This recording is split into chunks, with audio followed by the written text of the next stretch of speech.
the guy that is going to be focused on as maybe he could be moved is Damian Lillard. Do you really think there's any there with that? Maybe. Yeah, for sure. I do. And it's a little bit analogous. It's not as dramatic by any means, but it's a little analogous to the Dallas situation from the standpoint of, star player waiting and watching to see what the organization does. And so if the Blazers, in Damian's mind, swing and miss on the head coach, then you have just pushed him even farther out the door.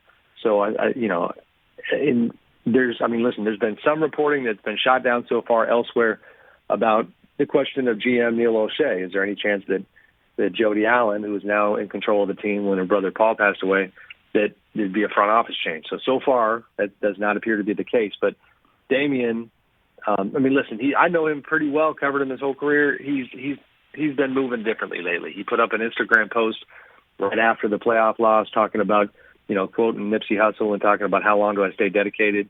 He doesn't do those things. He's very deliberate. He's very calculated, very smart. So, and there's certainly a lot of smoke right now around him when it comes to just the general idea that if they don't get it right, that there might be a tough conversation to have about what comes next. Damn, that would be something. I mean, if Portland can't win with him, maybe they close up shop, move to Seattle. I'm serious. You know what I mean? Like, yeah. How talented a guy can you have? Because we're talking about shot making in the playoffs and who can make a shot and who can you depend on. I mean, Dame time to walk it and talk it the way that he does.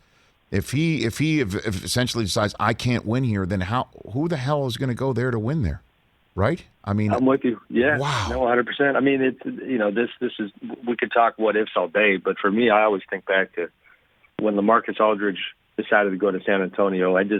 Who knows how far they would have gotten, but I feel like that was unfortunate. Like LaMarcus got essentially intimidated by Damian's rise to stardom early and kind of headed for the exits. Maybe that would have been the thing that at least got them to a higher level. And because you now have this totality of frustration from Damian's part where other than the 1 year where they got to the West Finals and got swept by the Warriors, it's been an individual profile that's just gotten better and better and better with league-wide respect, and then a collective profile that has largely been the same, which is that, okay, you all win a bunch of games, but you're not really a threat when it matters most. Hey, you watched all the way to the end. Thanks for that. Watch more right here.